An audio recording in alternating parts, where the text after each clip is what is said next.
All right, so today, Federal Reserve Board Vice Chair for Supervision, Michael Barr, testified before the Senate Finance Committee on the health of banks and, well, an early assessment of the disaster of Silicon Valley. I think they'll have an official postmortem a little bit later. But so far, they're saying it was, quote, a textbook case of mismanagement. But that seems to be a severe understatement. Joining me now, Judicial Watch President Tom Fitton. And Tom, I know Judicial Watch, I watched one of your videos. You're doing your own investigation. I just want to know, how confident are you that the Federal Reserve itself will accept any sort of responsibility for its lack of supervision and also maybe the role that massive rate hikes might have played?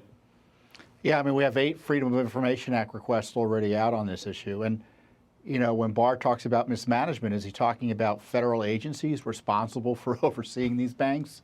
Is that the mismanagement? There's not a dollar that flows out of these banks these days without the feds having oversight or a hand in it or supervision.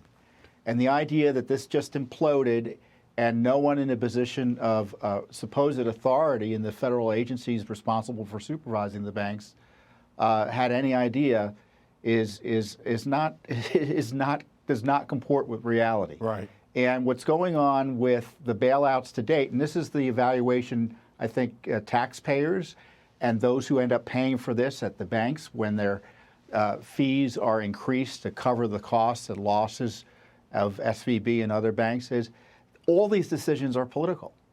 I mean, these are politicians making political decisions.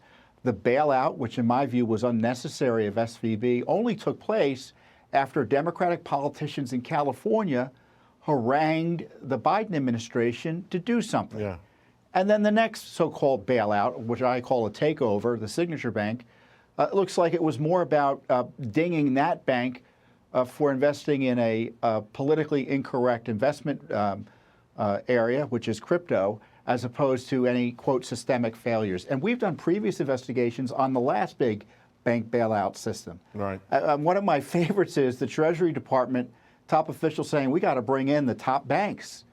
And in the next breath, he said, well, who are the top banks? They didn't even know who the top banks were.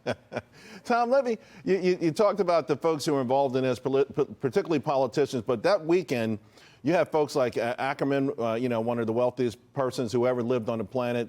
They were openly lobbying on social media for this. And it turns out this bailout, the top 10 deposits held $13.3 billion. $13.3 billion, just 10 accounts. And I dare say they had nothing to do with small businesses meeting payroll, right? I mean, they sold it to the public as somehow they were coming to the rescue of folks who, by the way, were already covered under $250,000. The small businesses can make payroll. What do you make of this, the billionaires that were bailed out in this? And I mean, how can we have trust and faith in a system like this? No, especially since this bailout seems to have expanded to all depositors. So it's $19 trillion at least in potential new liabilities, depending on what day of the week it is and what Yellen's saying. And again, what's the mismanagement? Right. The bank or a company who kept $50 million or hundreds of million dollars in the equivalent of a checking account in just one financial institution? That's where the mismanagement is, and we shouldn't be bailing those folks out.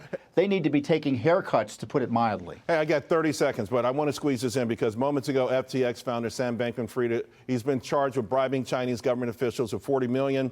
And I guess when it's a Chinese official's bribery, when it's Americans, it's just spreading influence.